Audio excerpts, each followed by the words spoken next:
महाभारत में गंगा के जाने के बाद राजा शांतनु ने सत्यवती से विवाह कर लिया था और उनसे उन्हें दो पुत्र प्राप्त हुए, चित्रांगद और विचित्रवीर्य। लेकिन फिर भी खुश होने के बजाय उनके मन का अंधेरा इतना बढ़ गया कि वह अंधेरा पूरे राजमहल में छा गया। दरअसल सत्यवती ने भी शांतनु को कई बार ये कहा कि शायद हमने भीष्म के साथ अन्याय कर दिया है। जब मैं एक पलड़े में आप और अपने पुत्रों से प्राप्त सुख को रखती हूँ और दूसरे पलड़े में भीष्म के साथ हुए अन्याय को रखती हूँ तो भीष्म का ही पलड़ा भारी लगता है, इसलिए कुछ समय रोकर अपना जी हल्का कर लेती हूँ। महाभारत में भीष्म के साथ हुए अन्याय का सबसे बड़ा दोषी आप किसे मानते हैं? अगर आप जानना चाहते हैं तो वीडियो के लास्ट तक बने रहें। आगे राजा शांतनु ये कहकर सत्यवती का दुख कम करना चाहते थे कि भीष्म के भाग्य की रेखा तो पहले ही लिखी जा चुकी थी।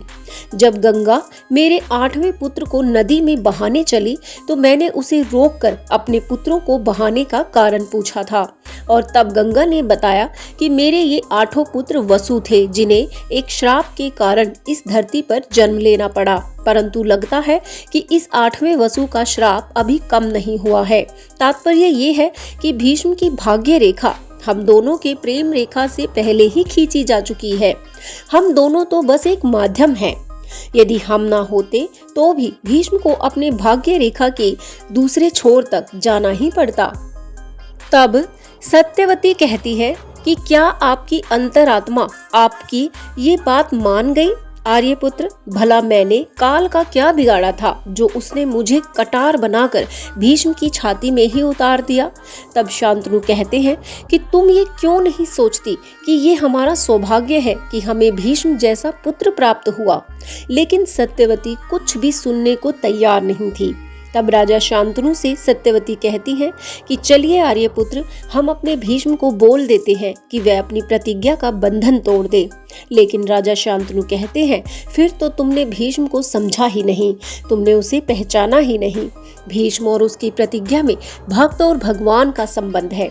अब तो अपने दाम्पत्य के इस नर्क को जीते रहना ही हमारा सबसे बड़ा दंड है। अपनी नियति को स्वीकार करने के अलावा हम कुछ नहीं कर सकते।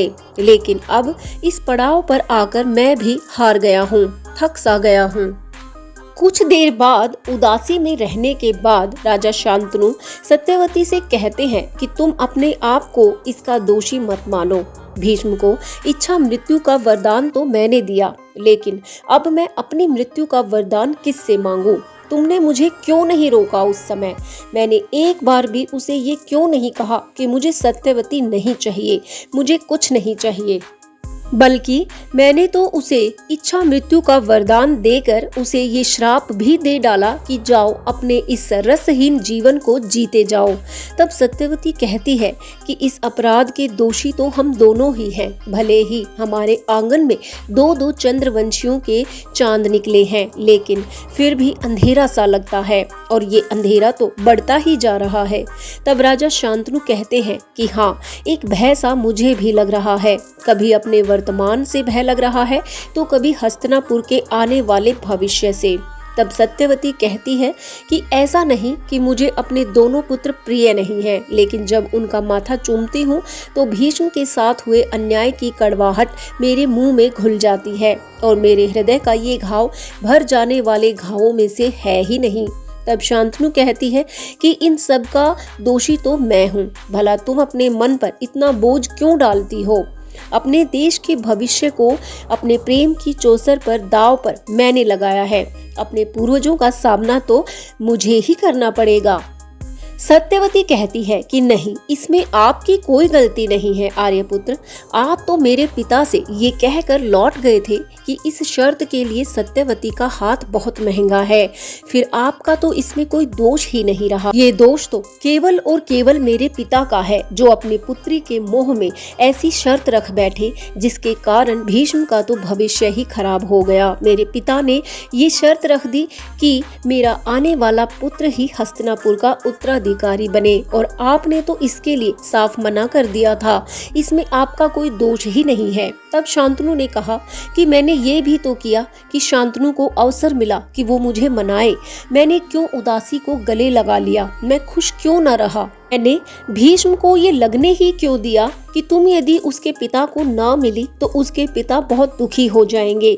मैंने आगे बढ़कर उसे क्यों ना कहा कि मुझे इन दामों में सत्यवती नहीं चाहिए? क्यों मुझे अपने प्रेम के आगे अपने पुत्र का भविष्य छोटा लगा? आपको ये संवाद सुनकर क्या लगता है कि क्या राजा शांतनु से कोई बड़ी गलती हुई? क्या इसमें सत्यवती का ही दोष था या उनके पिता द्वारा रखी गई शर्त ने ही महाभारत के इतिहास को बदल कर रख दिया? यहाँ पर ये संवाद सुनने के बाद आपको भीष्म का सबसे बड़ा दोषी कौन लगता है? अपने विचार कमेंट बॉक्स में जरूर साझा करें और ऐसे ही ज्ञानवर्धक वीडियोस के लिए चैनल से जुड़े रहे। नए हैं तो इसे सब्सक्राइब जरूर करके जाएं और यहाँ तक वीडियो देखने के लिए आपका बहुत बहुत धन्यवाद। जय श्री कृष्णा।